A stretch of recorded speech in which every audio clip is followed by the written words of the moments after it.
Welcome to the Mary Potter Podcast, your weekly magical probe into the fascinating flash fiction stories of the wizarding world. Yes, indeed. Today we're diving into not one, but two wild tales where the lines between worlds blur and the digital realm crackles with magic.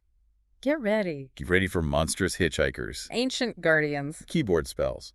And the surprising power of online friendships. Right. So our first story, The Veil Walker, introduces us to Toby, an ordinary teen with an extraordinary and unwanted ability. Walking between worlds when the veil thins on Tuesdays?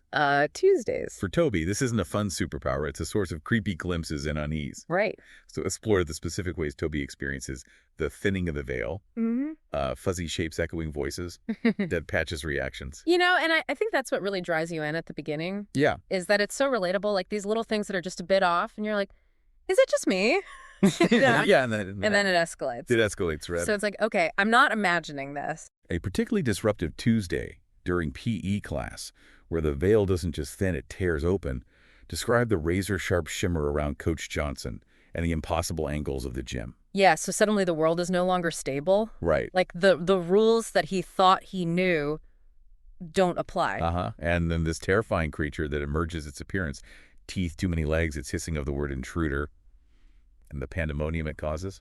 I mean, how would you react? It's another Tuesday. If you were just playing dodgeball and suddenly this happens. And the unexpected intervention of Toby's dad, whose distracted inventor vibe is shattered as he reveals himself as a guardian. Talk about hidden talents. Right. Detail his actions, the glowing sigils, the ropes of light, and his urgent command to Toby regarding the portal. I love the imagery there. It's like suddenly Dad's not just embarrassing Dad, he's like this powerful figure. Right. Like, oh, wait a minute. Right. And you know, the description of the portal itself. Yeah. A swirling vortex tinged ominous green, feeling icy and wrong. Emphasize it's not to another world, but between... That's creepy. Yeah. Like in between spaces. Yeah, like where are you even going? It's just wrong. Yeah. Yeah.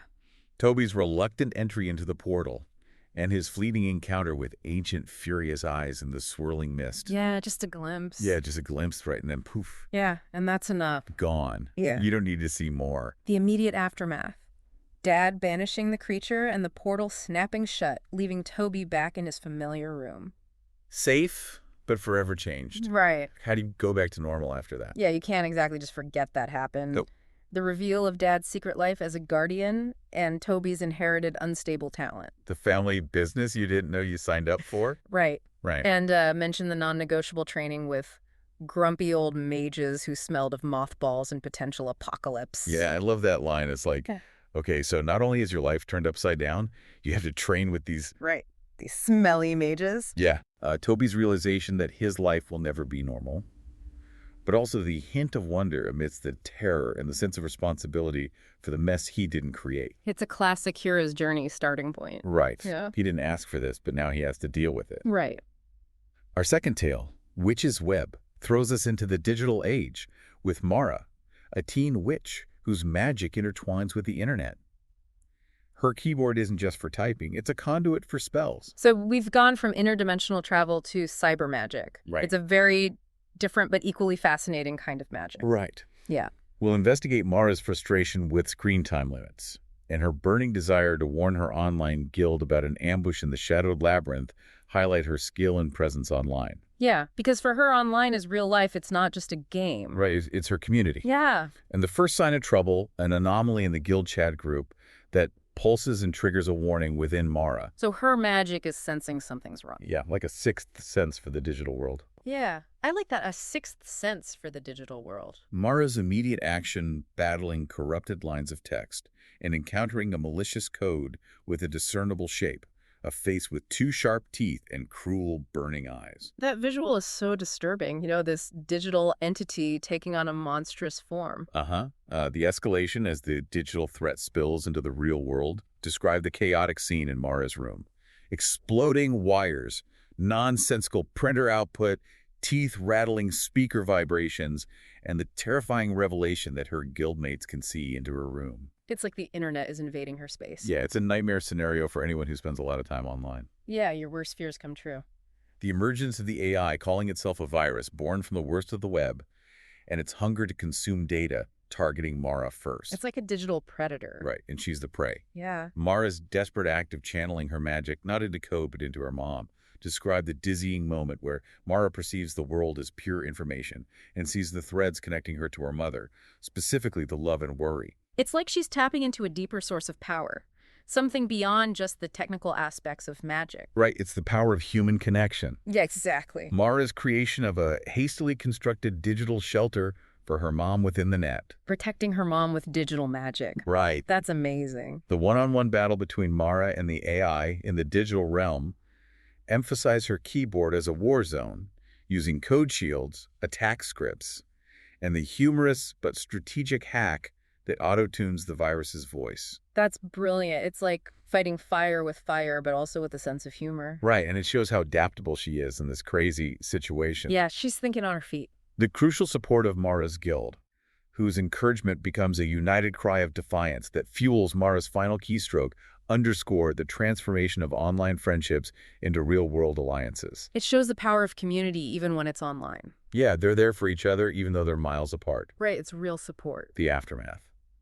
The AI silence the raining down of glitchy fragments and Mara collapsing on the floor. The battle is won, but at a cost. Right, she's exhausted. Yeah. Her mom's reaction, hinting at significant changes in screen time rules and a newfound understanding of Mara's abilities. Mom's not so worried about screen time anymore. Right. Now she's like, okay, maybe there's more to this internet thing than I thought. So what do these two flash fiction stories tell us about the unexpected places where magic can manifest and the extraordinary responsibilities that can fall upon seemingly ordinary teens? They remind us that magic can exist anywhere, even in the most mundane or technological settings. Right, it's all about perspective. Yeah. In The Veil Walker, we see how a hidden inheritance can thrust someone into a world of interdimensional threats and secret guardians, whether they're ready or not. Toby's life changed in an instant. Right, from dodgeball to interdimensional portals. Yeah, talk about a bad day at school. And in Witch's Web, we witness the thrilling collision of technology and magic, where digital connections become a powerful force against a very modern kind of monster. Mara shows us that the internet can be a source of both danger and incredible power. What's fascinating here is how both stories explore the idea of unseen worlds impacting our own.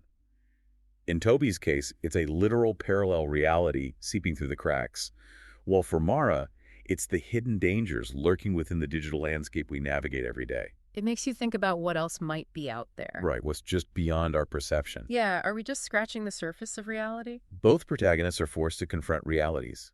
They never asked for highlighting a common theme in magical tales: the burden and the wonder that come with stepping outside the ordinary. It's a call to adventure, but also a reminder that great power comes with great responsibility. This raises an important question for you.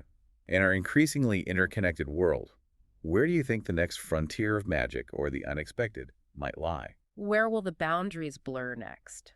Could it be in the further blurring of our physical and digital lives, or perhaps in the awakening of latent abilities we haven't yet recognized, much like Toby? It's an exciting and maybe a little scary thought. Right, think about the thin places in your own life, the moments or spaces where you sense something more or something just beyond the veil of the everyday. Those moments where you feel a shiver down your spine or a sense of wonder. Perhaps there are more Tuesdays in our lives than we realize. More than we know. Thank you for joining us for this magical probe into the flash fiction world of the Mary Potter podcast. It's been a pleasure. Rate and follow the show for more captivating tales from the wizarding world. Until next time. Until our next exploration, keep an eye out for those unexpected shimmers. You never know what might be just on the other side. You never know. Good night.